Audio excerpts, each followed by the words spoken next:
The name of my business is Red Horse Ranch, and I've incorporated some pictures of our horses in amongst my jewelry. They inspire me, and I wanted to share that with you. I'm going to show you today how to make a macrame bracelet, and the first thing that I do is select a focal point, and I like to do that because I'm a florist and I always put a focal point in my arrangements. So this time I've chosen this ring, and here are some other options. This is a copper daisy, and this one is a silver, antique silver concho, and I just think they look really nice. And what you want to do is measure your focal point, and this one is just a little less than an inch, and that will tell you how much leather you need to put on each side. And I always put a little extra because I'd rather have too much than not enough. So the first thing, or the second thing you want to do is take your leather. This piece is about 26 inches long, and fold it in half. And then you want to put it down through the center of your ring, and then bring the tails through and pull it tight like that. And then after I've done that, I put it on my board. This is a Naughty Do-It-All board, and you set it up like this. And then next you want to choose a cord. This is wax jewelry cord, and it is a nice cord because it will melt, and I'll show you later why that's important. So then I've learned that I need about 40 inches of cord, and this time I'm going to put beads on it. You don't have to, but I like the look of the beads. So I know that with using these size 6 seed beads, that it will come out to the length that I need it. I want the total piece to be 7 inches long, and so with my ring and with my clasp I need about 2.5 inches on each side. If you want to, you can add a little spacer to go up next to the ring, and it just makes it a little fancier, like that. And then what you want to do is get another piece of leather, again 26 inches long, fold it in half, go down through the center of your ring, and then pull the tails through the hole and pull it tight. So that will be your bracelet. And then remember to add your spacer if you're using one. So then what you do is you take your cord, you put it underneath your leather, and you try to get it even, and then you're going to start your knots. So first you lay this over the top, and then you go on this side. You go over the top of that cord, and then go underneath the leather and pull it through. The reason that I do 7 inches is because the average women's wrist is 7 inches. But the way this turns out, it will be adjustable. So if you have a smaller wrist, you could still wear it. One thing you want to notice when you do this knot is you'll see this little knob right here on the side. And the next one you do is going to be underneath the leather, underneath your cord, and then you go over the top of the leather. and pull it. And you'll notice this time the knob is on this side. And I'll do that again. Go over the top of this cord, and then go underneath the leather and pull it tight. And then your next one, you see that knob is there. And so if you ever lose your place, you can tell where you need to start by which side you see the little knob on the side. So then your next one is underneath again, and then over the top of the leather. Pull it tight. So at this point, after I've done 4 of these, I let a bead fall down. And then because I left off on this side, now I'm going to go over the top, and underneath. And then pull it tight so your beads are good and they stay on the side like that. And then go underneath, and over the top.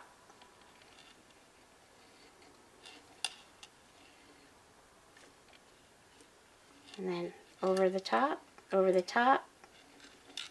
and underneath.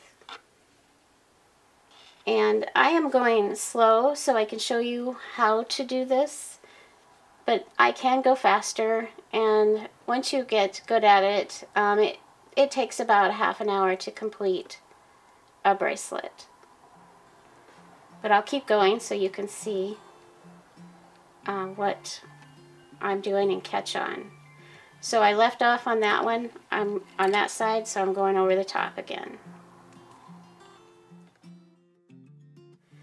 Some of the other things that I like to do is I love to use copper, and I like to put texture on it. And I have a lot of hammers that I use for that. My husband actually found some for me at an auction, and they were for cars, for bodywork on cars. And so I have probably 40 hammers, but I love looking for them at flea markets, and he looks for them for me too, and I like to see what kind of textures I can make. I use the hammers to pound the metal, and then I put after I pound the metal, I put a patina, like liver of sulfur or something like that, on it, and it darkens the metal. And then I rub it off with like a SOS pad or sandpaper or something like that, and then the raised areas lighten up, and the areas that I've pounded get darker, so it makes a really nice look to the metal. And then after that, I'll put some sort of wax on it to keep the metal shiny, and so it preserves it. So I continue with this, use all my beads down this side, and then I'll do the same thing over here. And when you're done, you have something like this. So I'm going to use this bracelet to show you how to do the clasp part, or the closure. Okay, so what you want to do is take the ends of your bracelet and cross them over like this, and then hook them into your clips. And you can use, for the macrame part, you can use like a clipboard if you don't have a board like this, and just hook it in to the top. Okay, so for this one, I use this cord, and it's what they call a faux leather. And I use probably, I don't know, 12 or 13 inches. And you'll just go underneath, and basically you're doing the same thing you did here, but without the beads. So remember, you go over the top like this, and then underneath. And pull that tight. And this cord does have a tendency to loosen after you've tightened it, so you kind of have to go back in and tighten it as you go. And you also want to make sure that your cord is even, and that's pretty close. So again, we go under, under, and over. And I'll tighten that one, and then tighten that one, and then over, over, and under. I try to use a cord that coordinates. You can use something brighter, but these are I have brown and I have black, and these are the colors I use the most.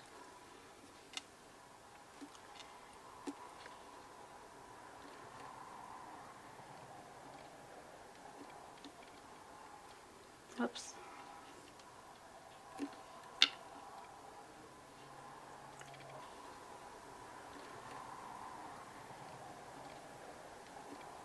It is pretty easy to fix a mistake.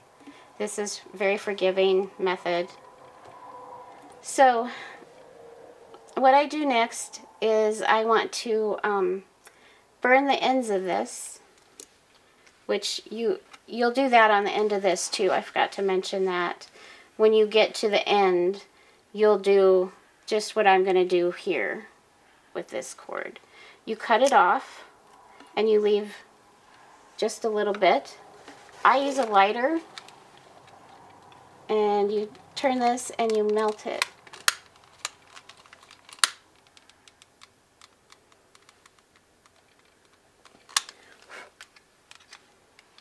And then you wait just a second, couple seconds, and then tap it. And then it won't come undone. Do that on the other side.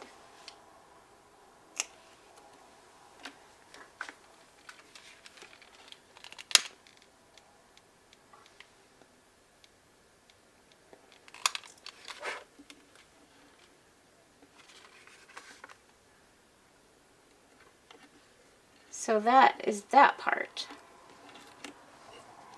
And then what you want to do is 4 inches is about a good length to slip it over your hand. So what I do is I make sure this is about 4 inches.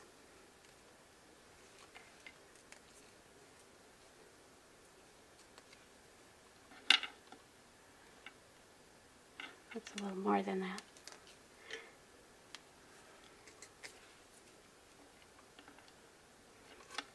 And make sure this is even. So this macrame slide is in the middle. And then you'll take your cords that you have left and tie an overhand knot up next to the clasp. And do that on all 4.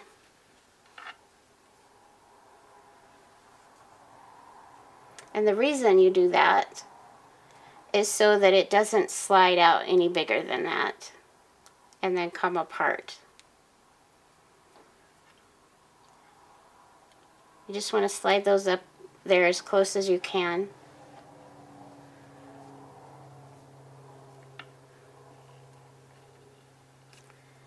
And then you'll put a little spacer bead on the bottom and make another overhand knot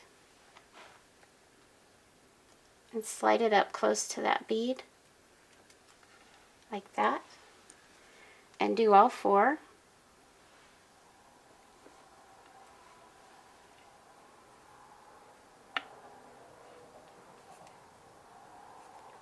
Pull it tight, If you want, you can put a dab of glue in there to make sure that it doesn't come undone. For this particular bracelet, you really don't need a lot of tools, just something to cut the leather with, and a board like this or something else like a clipboard, or sometimes I've seen people use like a shallow box and clips on the sides. But they're really pretty easy to do, and I think with the tools you don't need a lot.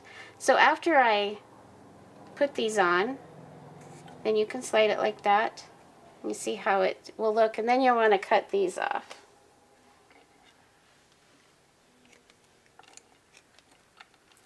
And I like to leave just a little bit. I just think it looks nicer. So then there's your bracelet, and you just slide it on like this. And then what I do is I grab it with my fingers and pull it tight. And there you go. I hope you enjoyed this demonstration and you found it useful. Okay, here are some of my hammers. These two are some that my husband bought me that were body working tools for cars. This one is for leather, for stamping leather. You have a stamp and then you hit it with this. And this one I found at a flea market, and it is actually a horseshoeing tool. And I love this one. This one is probably my favorite. You can get all kinds of textures with this. Hammering into the metal and you get little dots. This works really well, and I can show you later a piece that I did with this. But those are some of the tools that I enjoy using. Here's another one. This one makes some nice little divots in the metal. You can see this one is well used. But this is for when you want to, say, hammer the edges of a piece of metal, and it just gives it a nice finished edge. And then after you do that, you can take the metal, like say a piece of round metal, and you can put it in this block.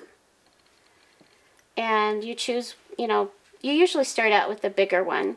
And then you take these, whichever one corresponds with what you're doing. If you're going to use the big one, you can use this bigger one, and you put your metal in there and then just hammer it and kind of go around like this till you get your piece to a nice domed look.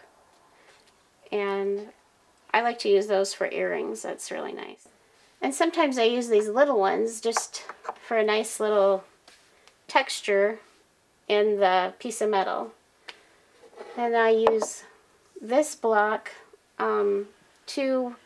mostly to work harden a piece of metal. You can heat the metal up and then it makes it soft, so it's more malleable and you can do what you want with it. It takes the texture better, and I use that for this. And this under here is just so it's not as noisy. It's a sand bag.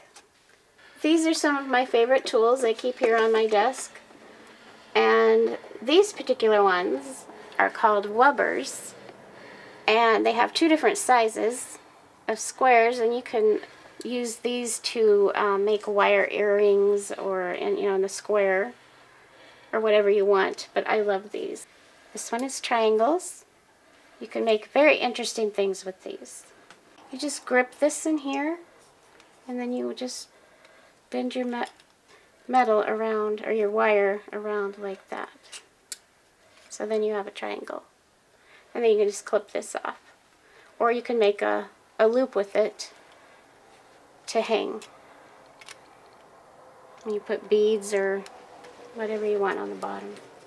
This is an example of a necklace that I used this hammer with. I made the texture that you see here by hitting it this way and this way.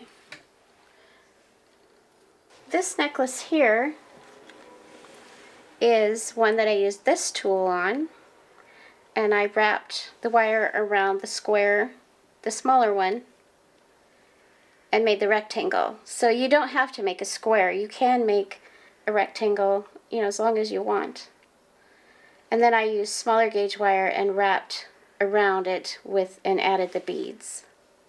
This one is made from vintage tin, and I just cut random pieces and then I hammered it with some of the tools that I showed you earlier with the dapping block tools, and then rubbed off the high areas with sandpaper and then stacked them. I like this one because it has a lot of movement when you wear it. These dragonflies I made with wire, and I used these tools. You can tell this one is well loved too. And then I wired on the beads with a smaller gauge wire, and the beads are actually from the Czech Republic. These daggers, they're called daggers. And this one, I used one of the tools over there, and it is called a love knot. These earrings here were made with the loopers, with the round ones that I showed you earlier. This is a ginkgo leaf that I made out of wire and incorporated some beads in. It's very unique, and I really like this piece. And then this one is what I call a washboard necklace, and it's embossed actually on a rolling mill, another tool that I have. And then I also do the same patina process with the liver of sulfur and then rubbing off the high points. And in this one, and these earrings, is bone beads. This pendant is made from a wine bottle neck that a friend of mine melted in a kiln. And then on the top is the same macrame method that we used in the tutorial. One other thing I want to show you is this bracelet, and it is made with energy drink cans, and you can see the patterns underneath the glass. And they are a lot of fun. I've done a lot of them in lots of different colors, and we've gone out and collected energy drink cans, and we don't even drink them. Thank you for coming to visit my studio. I really enjoyed showing you the things I've made over the last year. I'm sorry that you couldn't come here in person, but I hope that you have a chance to look at the things I have on the studio website. You can also look at my Facebook page. It is Red Horse Ranch Jewelry, and you can see some of my items there. In the meantime, I hope to see you next year. Stay safe.